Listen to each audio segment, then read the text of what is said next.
The first time Zuri Kamau saw Park Isamu, he was breaking a man's fingers. She wasn't supposed to be there. The executive floor meeting had run late, and she'd taken a wrong turn looking for the bathroom. Now she stood frozen in a dimly lit corridor, watching through a half-open door as Seoul's most powerful CEO calmly, methodically, bent each finger of a sobbing man backward until they snapped. "I asked you a simple question," Isamu said, his voice conversational.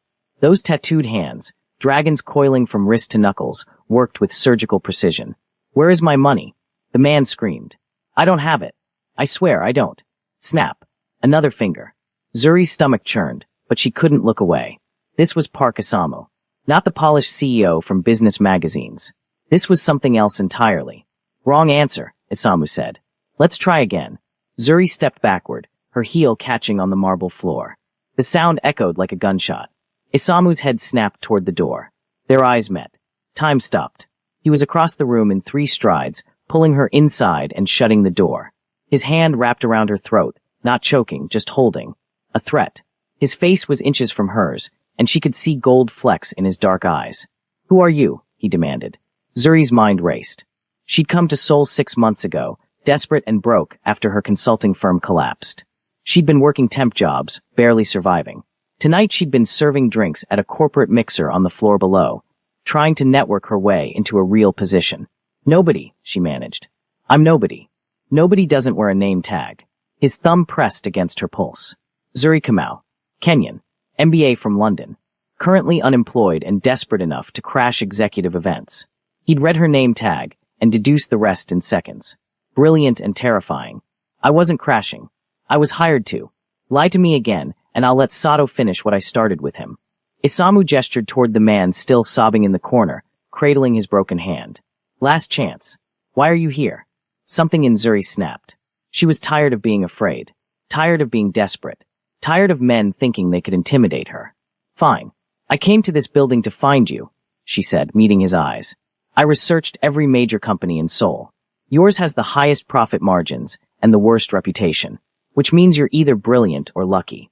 I bet on brilliant." His grip on her throat loosened slightly. "Keep talking. I've been trying to get a meeting with you for 3 months. Your assistants won't return my calls. Your HR department sends automated rejections. So yes, I crashed the mixer downstairs, hoping to catch you in an elevator or a hallway. I didn't plan on watching you torture someone. And now that you have," Zuri swallowed hard. "Now I know the rumors are true. You're not just a CEO. You're something much more dangerous." Isamu studied her face for a long moment. Then, impossibly, he smiled.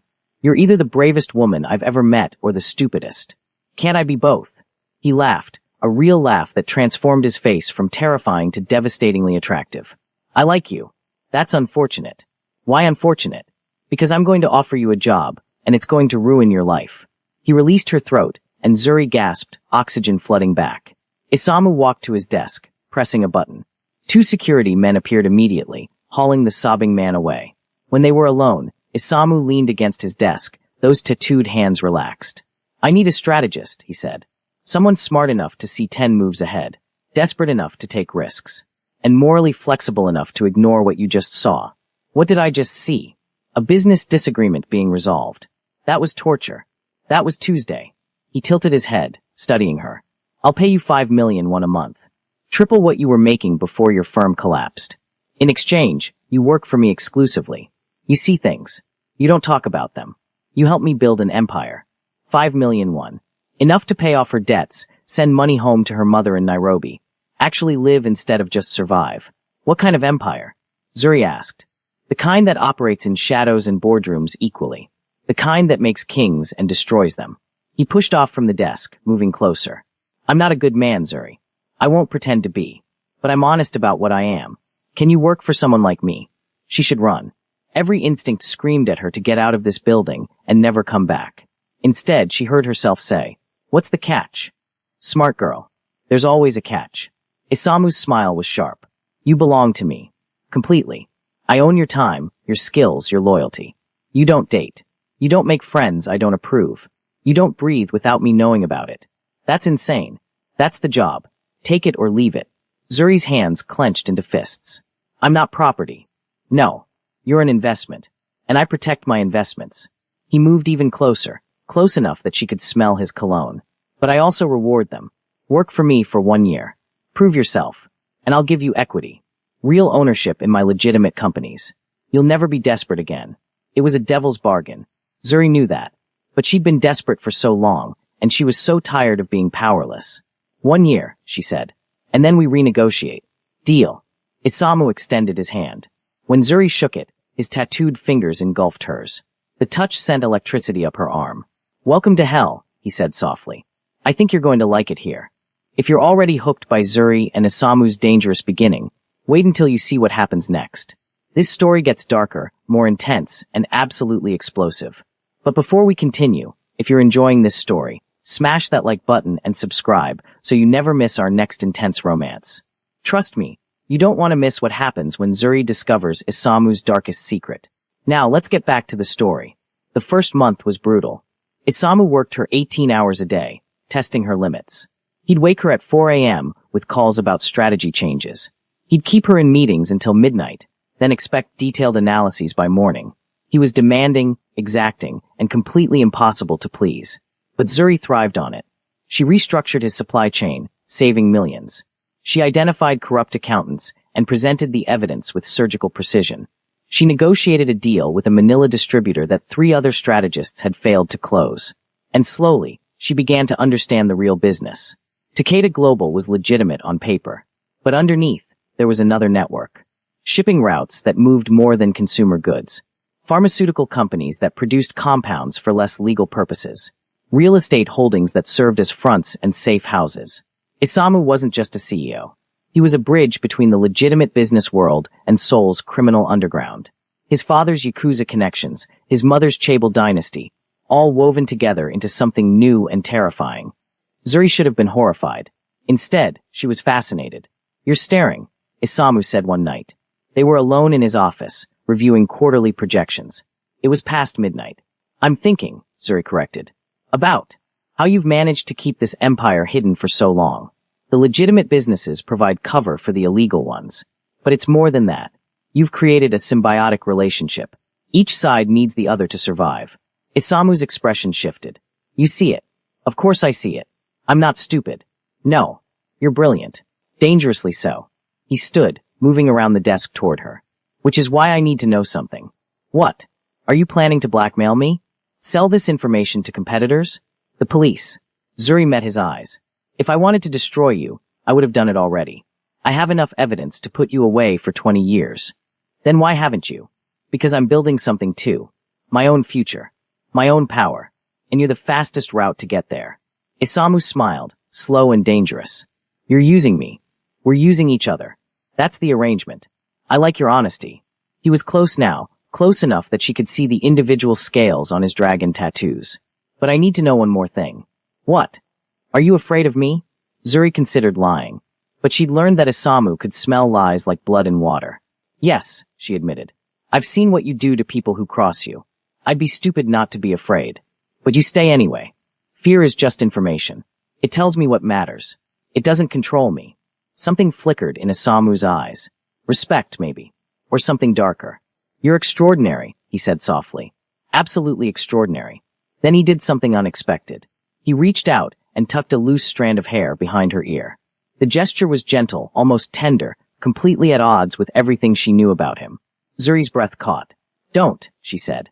Don't what? Whatever you're thinking. I work for you. That's all. Is it? His tattooed fingers traced her jawline. Because I think about you constantly. When I wake up. During meetings. Late at night when I can't sleep. You've gotten under my skin, Zuri. And I don't like it. Her pulse hammered. Then fire me. I can't. You're too valuable. His thumb brushed her lower lip. And too beautiful. And too fucking perfect for your own good.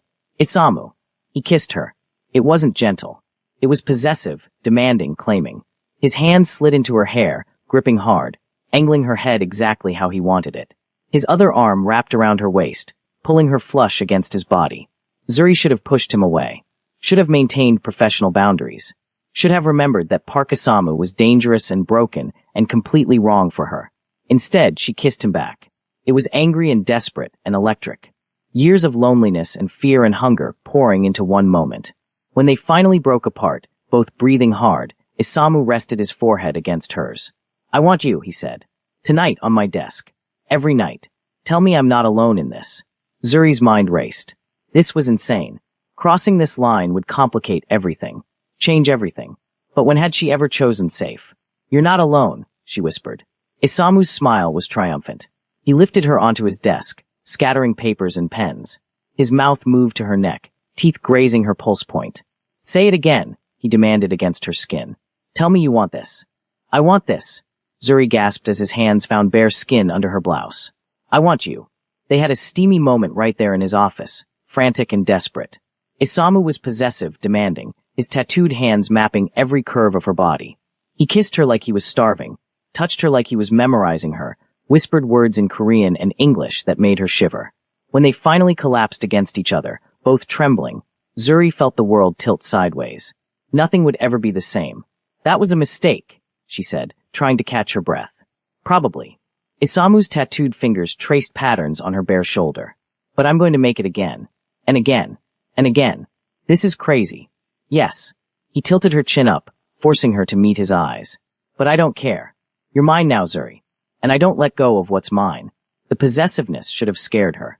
Instead, it made heat pool low in her stomach. I don't belong to anyone, she said. You will. It wasn't a threat. It was a promise. Give me time. But Zuri wasn't falling in love. Not yet. This was physical attraction, nothing more. She could control it. She could keep her heart separate from her body. That's what she told herself. Over the next 2 months, their relationship became an open secret. Isamu didn't hide his obsession. He kept Zuri close during meetings, his hand possessively on her lower back. He'd pull her into his office for strategy sessions that ended with her pressed against the wall, his mouth on hers, his hands everywhere. The other executives whispered. But no one dared confront Isamu directly. Zuri told herself this was just physical, just scratching an itch. She didn't have feelings for him. Couldn't have feelings for someone so dangerous. But then there were moments that cracked her defenses. Like when Isamu noticed she'd been working for 36 hours straight and personally drove her home, carried her to bed, and stayed until she fell asleep. Or when a rival CEO made a crude comment about her body during a negotiation, and Isamu calmly excused them both, then returned 20 minutes later with bloodied knuckles and a signed contract. Or when he brought her Kenyan coffee because he'd noticed the wistful way she looked at international grocery store displays. I don't understand you, Zuri said one night. They were in his penthouse for the first time, naked and tangled in silk sheets after hours of intense lovemaking. You're ruthless in business. You hurt people without hesitation. But with me. With you what? You're different. Gentle sometimes. Almost human. Isamu's laugh was bitter. I'm not gentle. I'm obsessed. There's a difference. What does that mean? He rolled on top of her, pinning her wrists above her head with one tattooed hand. His eyes were dark and intense. It means I think about you every second of every day. It means I've killed 2 people in the last month for even looking at you wrong. It means I'm completely, utterly consumed by you. Zuri's breath caught. That's not healthy. I never claimed to be healthy. I claimed to be honest. He kissed her, slow and deep, his free hand exploring her body with practiced skill. I love you, Zuri. I've loved you since the moment you looked at me without fear. And I will destroy anyone who tries to take you from me. Love. He loved her. The words should have terrified her. Instead, they cracked something open in her chest. I don't love you, she said, but her voice shook. Liar. Isamu's smile was knowing. But that's okay. You will. I'll make sure of it. He made love to her with devastating intensity, wringing pleasure from her body until she couldn't think, couldn't breathe, could only feel him. And somewhere in the haze of pleasure and possession, Zuri realized she was in trouble. Real trouble. Because part of her was starting to believe him. Starting to feel things she shouldn't. But she refused to admit it. Not yet. 3 months into their relationship, Zuri's carefully constructed walls began to crumble. It started with small things. The way her heart would skip when Isamu entered a room. The way she'd find excuses to touch him during meetings. The way she'd wake up reaching for him on the rare nights they spent apart. But she still wouldn't say the words. Wouldn't give him that power over her. Then came the night everything changed. Zuri was working late at her temporary apartment. The small studio she'd kept even after essentially moving into Isamu's penthouse. Her phone rang. Unknown number. Hello. Is this Zuri Kamau? A woman's voice. Korean accent. Cultured. Yes. Who is this? Someone who knows what Park Isamu really is. Meet me at Cafe Bora in Hongdae in 30 minutes. Come alone. If you value your life, You'll listen to what I have to say." The line went dead. Zuri sat frozen. Every instinct screamed trap, but curiosity won. She grabbed her jacket and headed out, not telling Isamu where she was going. She needed to handle this herself. The cafe was small, intimate, filled with university students. The woman waiting for her was elegant 50s, wearing designer clothes and an expression of cultivated hatred. "Mrs. Lee," Zuri said, recognizing her from photos. The wife of the CEO Isamu had destroyed and sent to prison. "Sit," Mrs. Lee commanded. Zuri sat, her spine straight, her expression neutral. "You're sleeping with him," Mrs. Lee said. "Not a question. Park Isamu, the man who destroyed my family. Your husband was using Isamu's shipping routes for illegal activities. He brought that destruction on himself. Is that what Isamu told you?" Mrs. Lee's smile was cold. "Let me tell you what really happened. My husband discovered that Isamu was using those routes for human trafficking. Women and children being moved from Southeast Asia to Japan. When he threatened to expose it, Isamu framed him, planted evidence, destroyed everything we built." The words hit like a physical blow.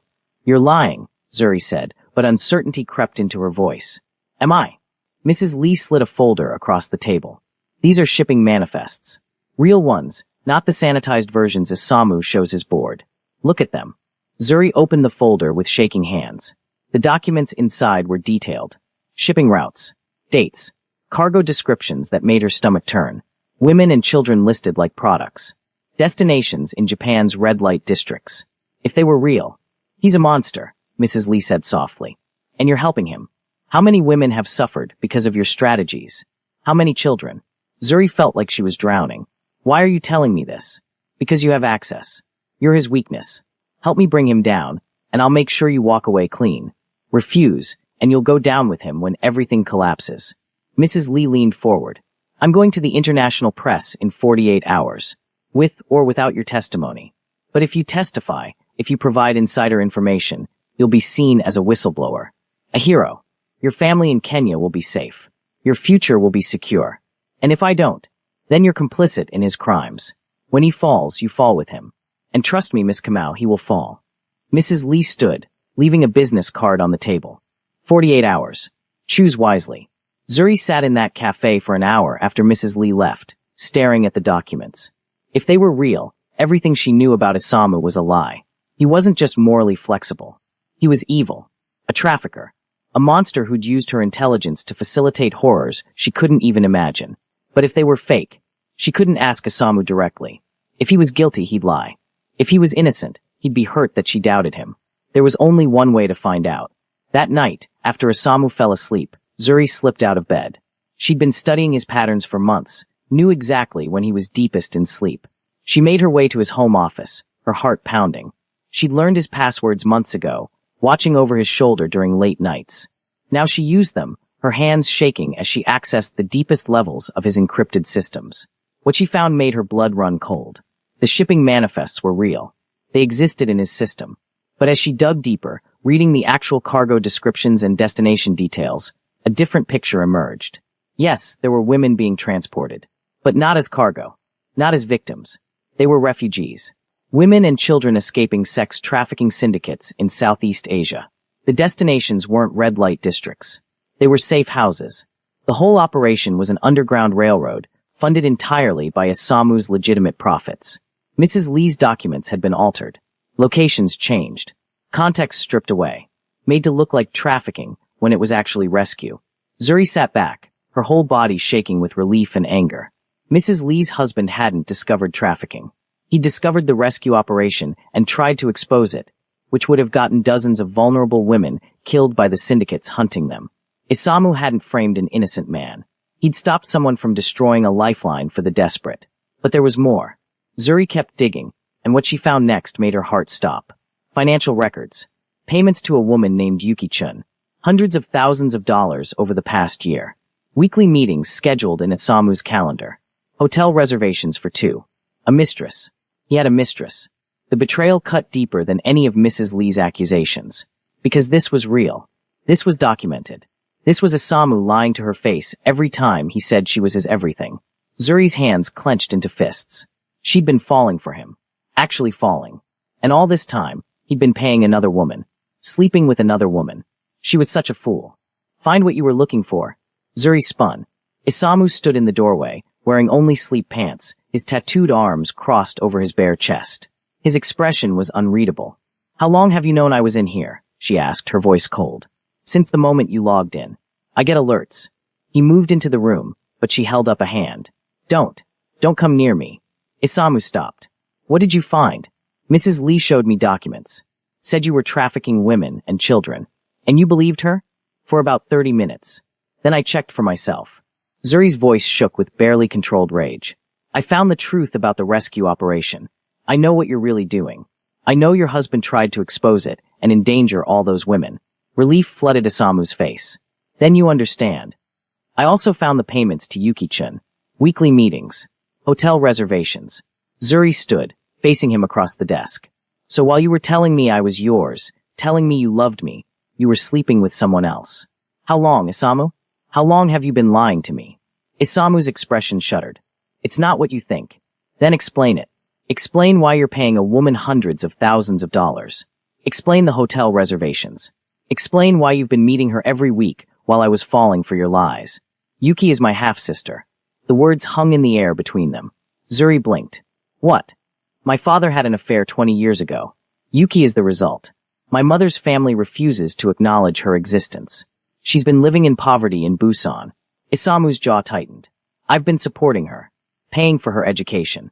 The hotel meetings are because she refuses to come to Seoul. She's ashamed of being illegitimate. You're lying. I'm not. Isamu pulled out his phone, pulling up photos. A young woman, early 20s, with Isamu's eyes and his father's face. Pictures of them together, clearly familial. I didn't tell you because it's not my secret to share. Yuki doesn't want anyone knowing she's connected to me. She wants to build her own life without the park name hanging over her. Zuri stared at the photos, emotions warring inside her. Relief. Embarrassment.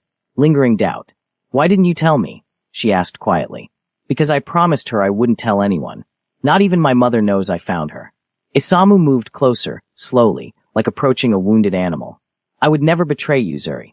You're everything to me. I'm not everything. I'm just convenient. Just another asset in your empire. No. Isamu grabbed her shoulders, forcing her to look at him. You're the only real thing in my life.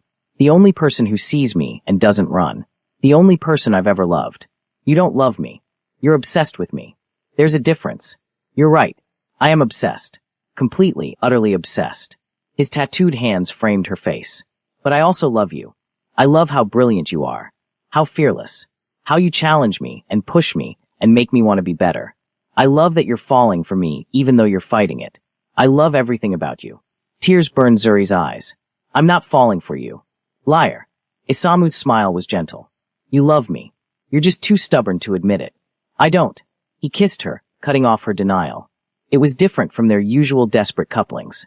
This was tender, almost reverent, full of emotion instead of just hunger. When he pulled back, Zuri was crying. I do love you, she whispered, the admission torn from her throat. I love you so much it terrifies me. Because I know what you are. I know what you're capable of. And I love you anyway. Isamu's expression cracked. He pulled her against his chest, holding her so tightly she could barely breathe. Say it again. I love you. Again. I love you, Park Isamu. I'm completely, stupidly in love with you. He lifted her, carrying her back to the bedroom. They made love slowly this time, every touch a confession, every kiss a promise. And when Zuri finally fell apart in his arms, she felt like she was falling and flying at the same time. Afterward, wrapped in each other, Isamu told her everything about Yuki. About finding his half-sister 3 years ago. About the guilt he felt for having everything while she had nothing. About the secret he'd kept to protect her. I'm sorry I doubted you, Zuri said. Don't be. You were protecting yourself. That's smart. His tattooed fingers traced patterns on her bare back. But now you know. I'm yours, Zuri. Completely. There's no one else. There never will be. Promise. I promise. You're it for me. The only one. He kissed her forehead. Now promise me something. What? Promise you'll never doubt me again. If you have questions, ask. Don't go to other people. Don't investigate behind my back. Trust me enough to come to me directly. It was a big ask. Trust didn't come easily to Zuri. But looking into Isamu's eyes, seeing the vulnerability there, she found herself nodding. I promise. Good. He pulled her closer. Because I have something else to tell you. Something I've been planning. What? I want to marry you. Zuri's heart stopped. What? I want to marry you. Make this official. Show the world you're mine and I'm yours. He reached to the nightstand, pulling out a small box. I've been carrying this for 2 weeks, waiting for the right moment. He opened the box, revealing a stunning emerald ring surrounded by diamonds. Marry me, Zuri. Be my partner in everything. Help me build something that matters. Zuri stared at the ring, her mind racing. This was crazy. They'd only been together 3 months. She barely knew him. This was too fast, too intense, too much. But when she looked at Isamu's face, at the hope and fear and love shining in his eyes, she knew her answer. Yes, she said. Yes, I'll marry you. Isamu's smile was brilliant. He slid the ring onto her finger and kissed her again, and Zuri felt like her whole world had just realigned. She was engaged to Park Isamu, the most dangerous man in Seoul. The man she loved more than she'd ever loved anyone, and she had absolutely no idea what happened next. But the universe wasn't done testing them yet. The next morning, Zuri woke to find Isamu gone and a note on his pillow. Had to handle something urgent. Stay in the penthouse. Don't leave until I call. I love you. Something cold slithered down her spine. She tried calling him. No answer. She tried Sato.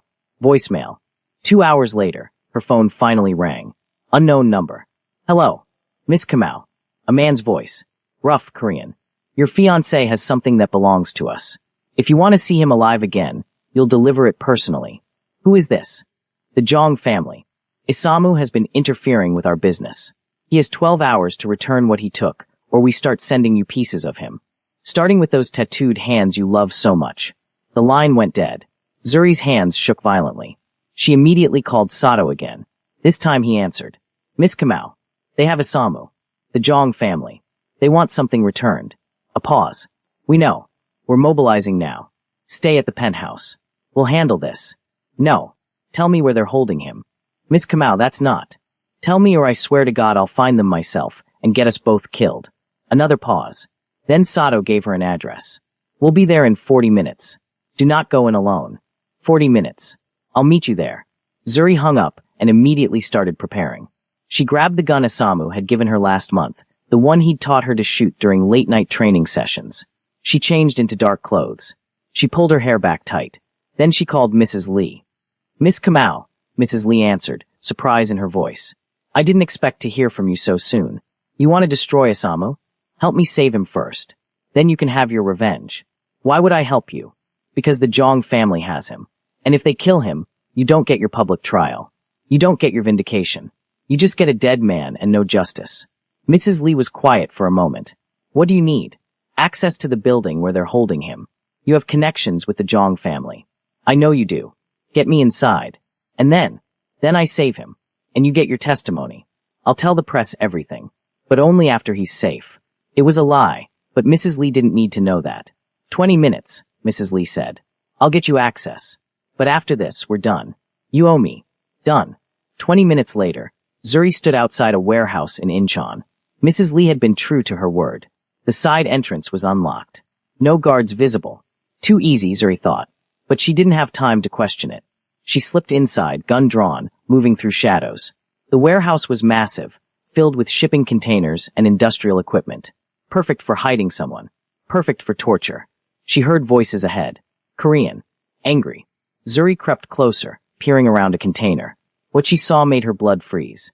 Isamu was chained to a support beam, his shirt torn and bloody. His face was bruised, one eye swollen shut. 3 men surrounded him, one holding a knife. But that wasn't what stopped Zuri's heart.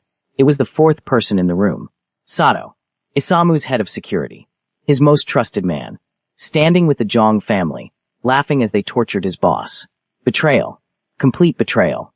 How much longer do we wait? One of the Jong men asked in Korean. Until the girl arrives. Sato replied in the same language. She'll come. She's stupid enough to love him. When she does, we kill them both. The Jong family gets control of his operations. I get his money. Everyone wins. Except them. Another man laughed. Zuri's mind raced. Sato had betrayed Isamu. Had probably orchestrated this entire thing. And she'd walked right into the trap by calling him. She had maybe 5 minutes before Sato's team arrived. 5 minutes to save Isamu or die trying. She checked her gun. 8 bullets. For men. Not great odds. But Zuri hadn't survived this long by playing it safe. She stepped out from behind the container. Looking for me? she called in English. All four men spun. Sato's eyes widened. Miss Kamau, you're early. Traffic was light. Zuri kept her gun trained on him. Let him go. Sato laughed. Or what? You'll shoot me? You don't have the stomach for it. Try me. For a moment, no one moved. Then one of the Zhong men lunged for his weapon. Zuri fired. The shot caught him in the shoulder, spinning him around. The warehouse erupted into chaos. Another man charged her. She fired again, catching him in the leg. Sato pulled his gun, but Isamu, even chained and bleeding, managed to kick out, catching Sato's knee. The older man went down hard. The third Zhong man grabbed Zuri from behind, pinning her arms. The gun clattered to the floor. She struggled, but he was stronger, lifting her off her feet. Stupid bitch, he hissed in Korean. You should have stayed home. Then everything happened at once. The warehouse doors exploded inward. Not Sato's team. Someone else. Men in tactical gear, moving with military precision. Gunfire erupted. The man holding Zuri released her, reaching for his weapon. She dropped, rolled, grabbed her gun, and fired upward. The shot caught him in the chest. He went down hard. When the smoke cleared 30 seconds later, all three Zhong men were dead or incapacitated. Sato was on his knees, surrounded by tactical team members, his hands zip-tied behind his back. And standing in the doorway was Park Seo-yun, Isamu's mother, flanked by a dozen of her own security personnel. Nobody touches my son, she said coldly in Korean, then switched to English, looking at Zuri. And nobody touches the woman he loves. Zuri's legs nearly gave out. She ran to Isamu, her hands shaking as she worked at his chains. One of Seo-yun's men helped, producing bolt cutters. The moment Isamu was free, he collapsed into Zuri's arms. You came, he said, his voice raw. You stupid, brave, perfect woman. You came for me. Of course I came. Zuri was crying now, checking his injuries with trembling hands. You're mine. I protect what's mine. Using my own words against me again. He managed a weak smile, then his eyes found Sato. The expression that crossed his face was pure murder. You betrayed me. You were weak, Sato spat. Obsessed with a foreign woman. Wasting resources on refugees instead of profit. The Zhong family offered me triple what you were paying. It was just business. Business. Isamu tried to stand, but his legs wouldn't support him. Everything I gave you. Everything I trusted you with. And you sold me out for money. Money is all that matters in this world. You taught me that. No. Isamu's voice was hard as steel. Loyalty matters. Honor matters. You had both and you threw them away. For what? A few million won from a family that would have killed you the moment you outlived your usefulness. Sato's expression flickered. He hadn't considered that. Mother, Isamu said, switching to Korean. Do what needs to be done. I don't want to see his face again. Seo-yun nodded. With pleasure. Take him to the secondary location. Make sure he understands the price of betrayal before you end it. Two security men dragged Sato away, his protests fading as they disappeared into the darkness. Can you walk? Zuri asked Isamu softly. With help. Between Zuri and one of Seo-yun's men, they got Isamu to a waiting car. The ride back to Seoul was silent, Isamu's head resting on Zuri's shoulder, her hand gripping his tattooed fingers like a lifeline. At the penthouse, a private doctor was already waiting. He examined Isamu's injuries, declaring nothing broken but severe bruising and lacerations that would need time to heal. When they were finally alone, Zuri helped Isamu to bed. She sat beside him, her hand in his, neither speaking for a long moment. You saved my life, Isamu said finally. You would have done the same for me. I would have burned the entire city down for you. He squeezed her hand weakly. How did you know to call my mother? I didn't. I called Mrs. Lee for access to the building. I guess your mother has better surveillance than I thought. She tracks me. Has for years. Overprotective doesn't begin to describe it. He managed a small smile. She likes you, by the way. Told me so 3 times on the way here. Said any woman crazy enough to charge into a warehouse alone to save me deserves to be part of this family. Your mother terrifies me. She terrifies everyone. But she respects strength. And you, my love, are the strongest person I know. Zuri felt tears burning again. When I saw Sato there, standing with them, I thought. She couldn't finish. I know. I thought the same thing when I realized he'd set me up. The one person I trusted completely besides you. Isamu's jaw tightened. I should have seen it. Should have known. He fooled both of us. He was careful. Too careful. Which means he'd been planning this for months. Maybe longer. Isamu's eyes closed. I'm getting sloppy. Letting emotions cloud my judgment. Don't. Zuri leaned down, pressing her forehead to his. Don't you dare blame yourself for trusting someone you thought was loyal. That's on him, not you. I put you in danger. I put myself in danger. I chose to come after you. I chose this life. She kissed him gently. And I'd choose it again. I'd choose you again. Every time. Isamu pulled her down beside him, wrapping his arms around her despite his injuries. I don't deserve you. Probably not. But you're stuck with me anyway. Forever. Forever, Zuri promised. They fell asleep like that, wrapped around each other. And for the first time in days, Zuri felt like she could breathe. But the next morning brought new complications. Zuri woke to her phone buzzing incessantly. 30 missed calls. 50 text messages. All from her cousin Amani in Nairobi. She called back immediately. Zuri. Amani's voice was panicked. Where have you been? I've been trying to reach you for 12 hours. What's wrong? It's your mother. She collapsed yesterday. She's in the hospital. They think it's her heart. The world tilted sideways. What? How bad? Bad enough that the doctors are saying you need to come home. Now Zuri. She's asking for you. Zuri's chest tightened. I'll get the first flight out. Tell her I'm coming. She hung up and turned to find Isamu awake, watching her with concern. What happened? My mother. She's in the hospital. I have to go to Nairobi. I'll come with you. You can barely walk. You need to recover. Then I'll send Seo Yun's best security team with you. You're not traveling alone. Not after yesterday. His expression was firm. Non-negotiable, Zuri. She wanted to argue. But he was right. After Sato's betrayal, she couldn't trust anyone from Isamu's organization. His mother's people were safer. Okay, but I leave today. Done. I'll arrange everything. 6 hours later, Zuri was on a private jet to Nairobi, accompanied by 4 of Seo Yun's most trusted security personnel. She spent the entire flight staring out the window, worry gnawing at her chest. Her mother had been her rock growing up. After Zuri's father died when she was 12, her mother had worked 3 jobs to send Zuri to good schools, to give her opportunities. And Zuri had repaid her by getting involved with a crime lord halfway around the world. Guilt ate at her. At Nairobi's Wilson Airport, a car was waiting. They drove directly to Kenyatta National Hospital, where Amani met her at the entrance. Her cousin looked exhausted, her eyes red from crying. She's stable, Amani said immediately. But Zuri, it's serious. The doctors are talking about bypass surgery. She needs rest and stress-free recovery. And she trailed off. And what? She knows. About you and Isamu. Someone sent her articles. Photos of you two together.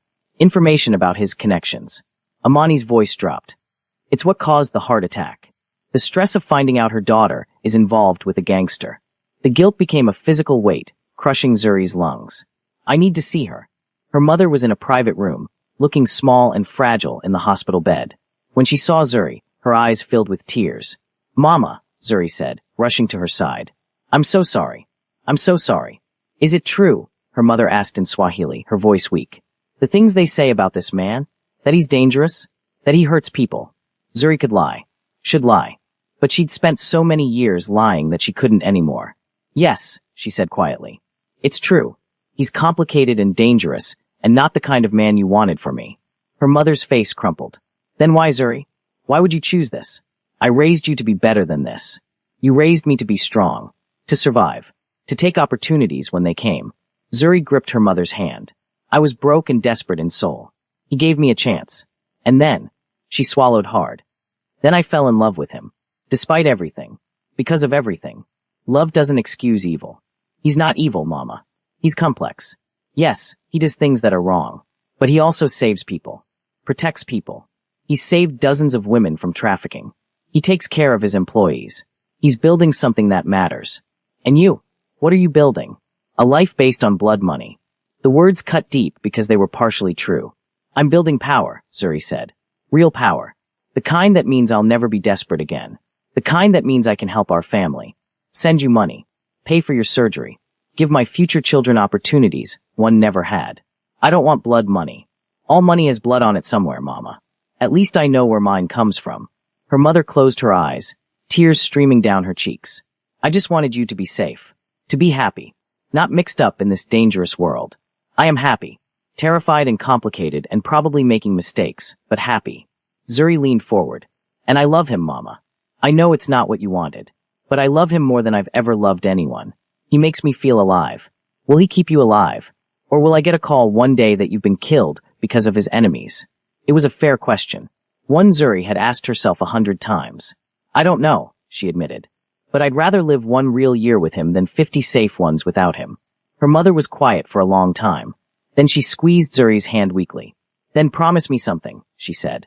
Promise me you'll be careful. That you'll protect yourself. That you won't lose yourself in his world. I promise. And bring him here. When I'm better. I want to meet this man who's stolen my daughter's heart. I want to see if he's worthy of you. Zuri felt tears spilling over. He's not worthy of me. But I chose him anyway. Her mother's smile was sad. Love makes fools of us all. Zuri stayed in Nairobi for 2 weeks, until her mother's surgery was successful and she was recovering well. During that time, she and Isamu talked every day. Sometimes for hours, him telling her about rebuilding his security team, her telling him about her mother's progress. I miss you, he said on the 10th day, his voice rough with exhaustion. The penthouse is too empty without you. I miss you too. But I need to be here. I know. I'm not complaining. Just stating facts. I don't sleep well without you.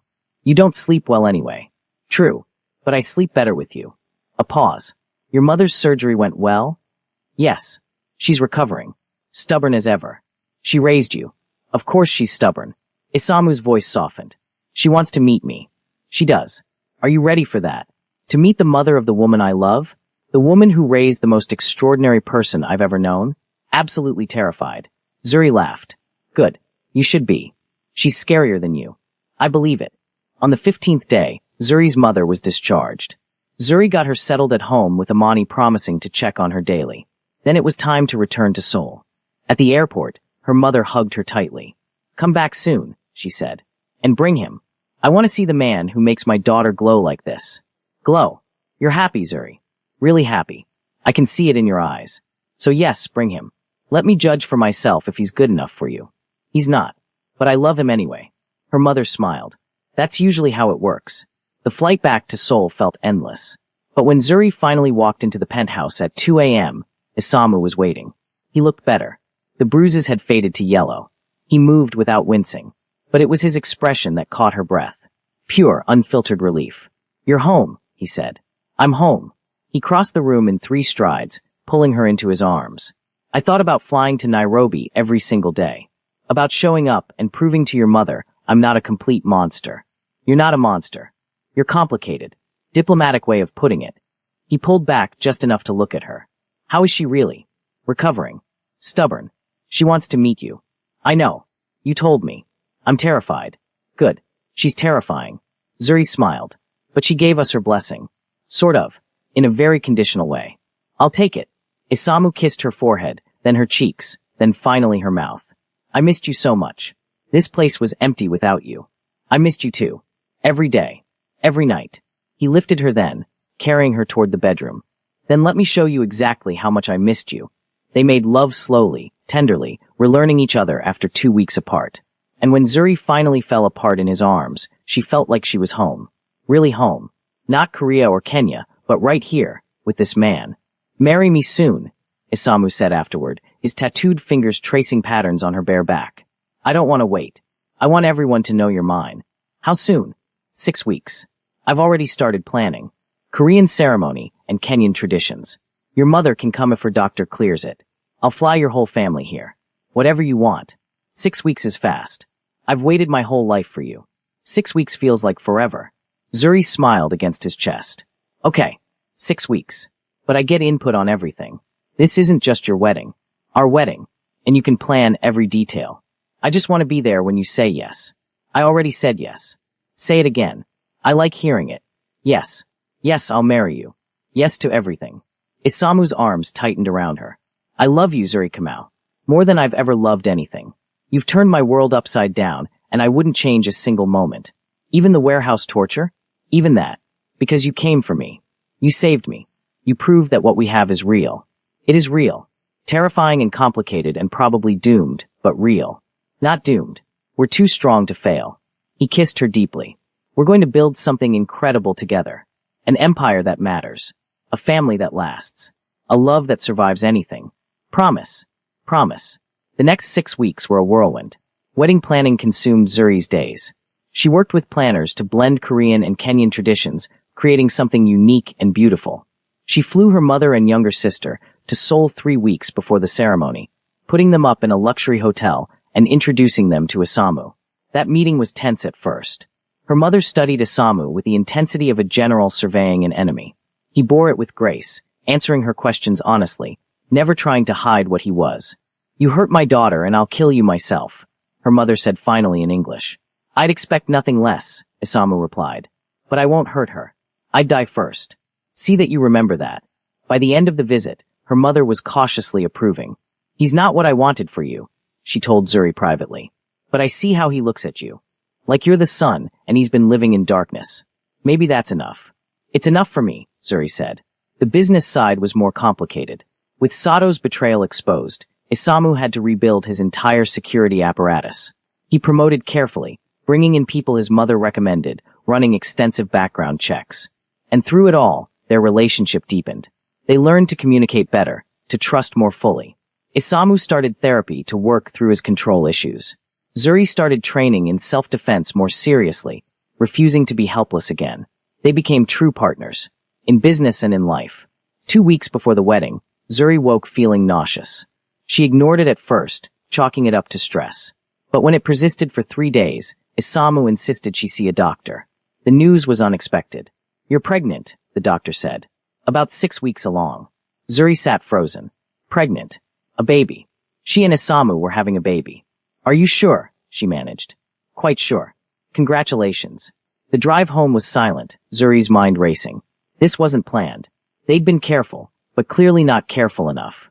How would Isamu react? Would he be happy? Terrified? Angry? At the penthouse, she found him in his office, reviewing security details for the wedding. "We need to talk," she said. Isamu looked up immediately, reading the seriousness in her tone. "What's wrong?" "I'm pregnant." Silence. Complete, absolute silence. Isamu stared at her like she'd spoken a foreign language.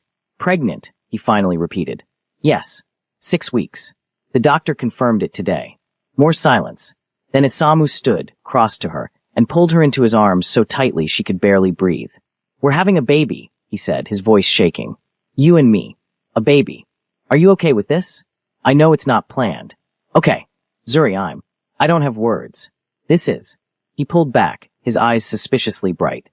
"This is the best news I've ever gotten. You're giving me everything. A family. A future. A reason to be better than I am." Relief flooded through her. "You're happy." Happy doesn't begin to cover it. Terrified, yes. Worried about bringing a child into my world, absolutely. But happy. Completely. He dropped to his knees then, pressing his face against her still flat stomach, his tattooed hands spreading across her hips. "Hello, little one," he said softly. "I don't know if you can hear me yet, but I'm your father, and I promise I'm going to protect you with everything I am. You and your mother. You're my whole world now." Zuri's hands threaded through his hair, tears streaming down her face. "We're going to be okay. All 3 of us. We're going to be better than okay. We're going to be extraordinary." The wedding day arrived like a storm, beautiful and intense and overwhelming. 500 guests filled the traditional Korean venue. Business associates, family, allies from both legitimate and shadow worlds. The ceremony itself was a spectacle, blending Korean hanbok and Kenyan wedding traditions in ways no one had seen before. Zuri wore a custom gown that incorporated both cultures, stunning in its complexity. Isamu wore traditional Korean dress with subtle nods to Kenyan patterns. They looked like royalty. As they exchanged vows, speaking in both English and Korean, Zuri felt the weight of the moment. This wasn't just a wedding. It was a declaration, a line drawn in the sand. They were building something together, and everyone here needed to recognize it. "I promise to love you in darkness and in light," Zuri said, her voice steady. "To stand beside you in business and in life. To be your partner, your equal, your home. I promise to protect you and our family with everything I am," Isamu replied.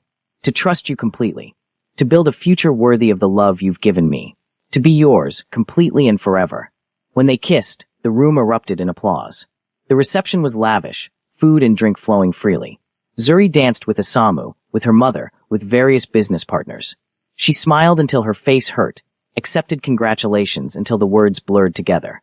But as the night wore on, exhaustion from the pregnancy hit her hard. "I need to sit," she told Isamu quietly during a lull. "Let's go home. No one will miss us now." They slipped away from their own reception, leaving the celebration still going strong. In the car, Zuri kicked off her shoes and rested her head on Isamu's shoulder.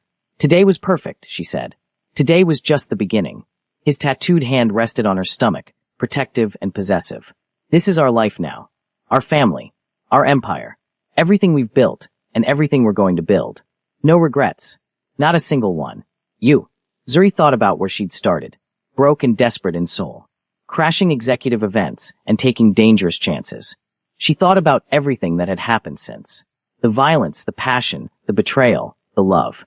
No regrets, she said. Not one. At the penthouse, Isamu carried her across the threshold, traditional in the most important way. He set her down gently in their bedroom, helping her out of the elaborate wedding dress. I love you, he said, his hands worshipful as they traced her curves. I'm going to spend every day of the rest of my life proving how much. Show me now, Zuri said. He did. Slowly, tenderly, reverently. They made love as husband and wife for the first time, and it felt different. More binding. More permanent. More real. Afterward, wrapped in each other and expensive sheets, Isamu's hand rested on her stomach again. Boy or girl? He asked. Does it matter? Not even a little. As long as they're healthy and they have your strength. And your intelligence. Deal. He kissed her forehead. Thank you. For what? For taking a chance on me that first night. For not running when you saw what I really was. For loving me despite everything. For giving me this life. His voice was thick with emotion. You saved me, Zuri. I was lost before you. Now I'm found. We saved each other, Zuri corrected. I was lost too. We just found our way together. Together, Isamu agreed. Always together. 7 months later, their daughter Arya was born. The delivery was long and difficult, but when the doctor finally placed the tiny, perfect baby in Zuri's arms, everything else faded away. She was beautiful. Dark skin like Zuri's, Isamu's intense eyes, a shock of black hair. Isamu cried. Actually cried, tears streaming down his face as he held his daughter for the first time. She's perfect, he kept saying. Absolutely perfect. She is, Zuri agreed, exhausted but glowing. Our perfect little girl. Watching Isamu with their daughter transformed something in Zuri's chest. This dangerous man, this crime lord who'd broken fingers and destroyed enemies, held their tiny baby like she was made of glass. He was terrified and gentle and completely overwhelmed. I don't know how to do this, he admitted. Be a father. Protect her from everything terrible in the world. You'll learn. We both will. Together. Together, he echoed, then looked at her with such pure love that Zuri's breath caught. I love you. Both of you. More than life itself. We love you too. The next 3 years were a delicate balance. Zuri and Isamu built their empire carefully, expanding legitimate businesses while gradually extracting themselves from the more dangerous elements. The rescue operation continued, now run by his half-sister Yuki, who'd finally agreed to take a public role. Arya grew from a baby into a precocious toddler who had both her parents wrapped around her tiny finger. She had Zuri's stubbornness and Isamu's intensity, a combination that promised trouble in the future. But they were happy. Really, genuinely happy. Remember that first night? Zuri asked one evening. They were on the penthouse balcony, Arya asleep inside, soul glittering beneath them. When you said joining you would ruin my life. I remember. Isamu's arm was around her waist, his tattooed hand splayed possessively across her hip. Was I right? Completely. You ruined my safe, boring, predictable life. Zuri leaned into him. And gave me this instead. Dangerous and passionate and terrifying and absolutely perfect. No regrets. Not one. You. Just that I didn't find you sooner. He kissed her temple. I wasted so many years being alone. Being cold. Now I can't imagine life without you. Good thing you don't have to. Good thing, he agreed. They stood there in comfortable silence, the city alive beneath them, their daughter sleeping safely inside, their empire stable and strong. This was what they'd built.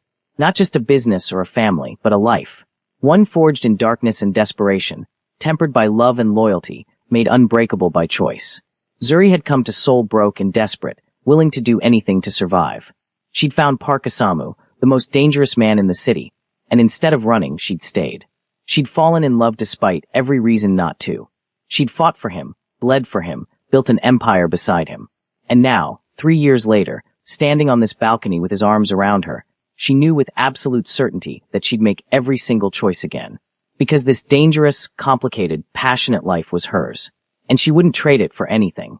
I want you tonight, Isamu whispered against her ear, the same words he'd said that first night in his office. Every night. Forever. Then you'll have me, Zuri replied, just like she had then. Forever. And she meant it. And that's how Zuri Kamau went from broke and desperate to building an empire with Seoul's most dangerous CEO. If this story had you feeling every emotion, show me some love by hitting that like button. It truly helps this channel grow. Subscribe and turn on that notification bell because we have more intense, passionate, and jaw-dropping stories coming your way. The end.